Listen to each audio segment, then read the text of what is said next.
The spirit that sat in my bed.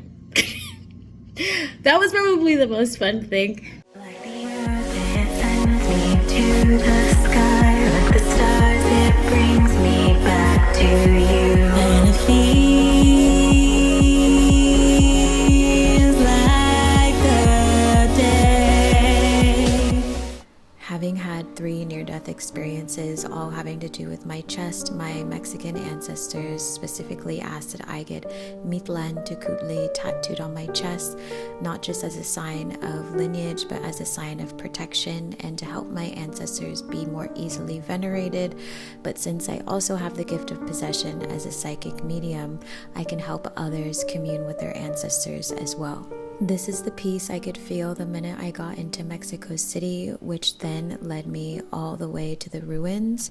Modern day Mexico City is what used to be known as Tenochtitlan, which is where, when I did my research, a lot of my Mexican ancestors came from.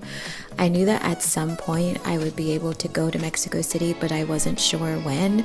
They don't always give me the foresight into exactly when it'll happen, but with time it usually does.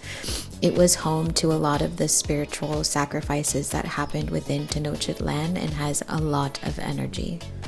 The ruins in the middle of Mexico City are super easy to get to. You can walk there or take some sort of cab, and you can do pretty much the entire place along with the museum in probably half a day.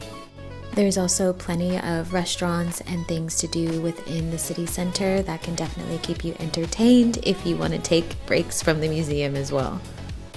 I can usually only stand for half a day at the museums before I start to channel a lot of spirits. So once I was done, I ended up walking through Mexico City, which was absolutely beautiful. And I walked for an hour back to Roma, Norte, and stopped by the cafe right below my house called Cafe Nin. As many of you know, I freaking love coffee, and the coffee was phenomenal. I also got a cinnamon roll and a croissant with ham and cheese.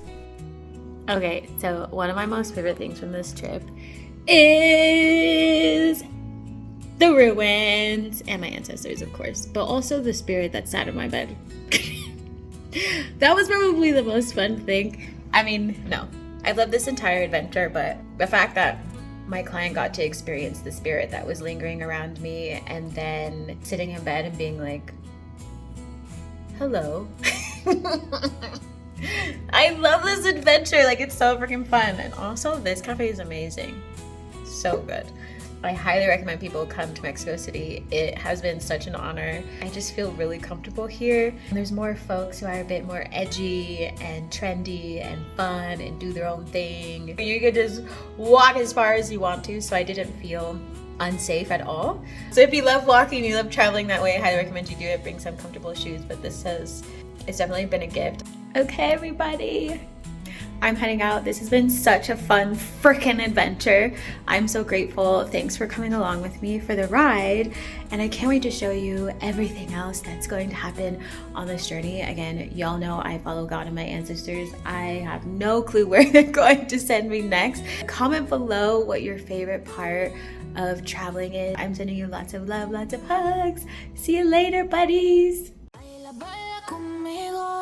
Que yo el paso te sigo, seamos más que amigos, amigos. Next week on the Travel Savage Diaries, I take a very unexpected trip with my girlfriends to Holbox, Mexico to go let our hair down, and I share all the behind the scenes synchronicities and fun things that happen and the people we meet along the way that say the universe has always got your back. So be sure to stay tuned, subscribe, see you soon.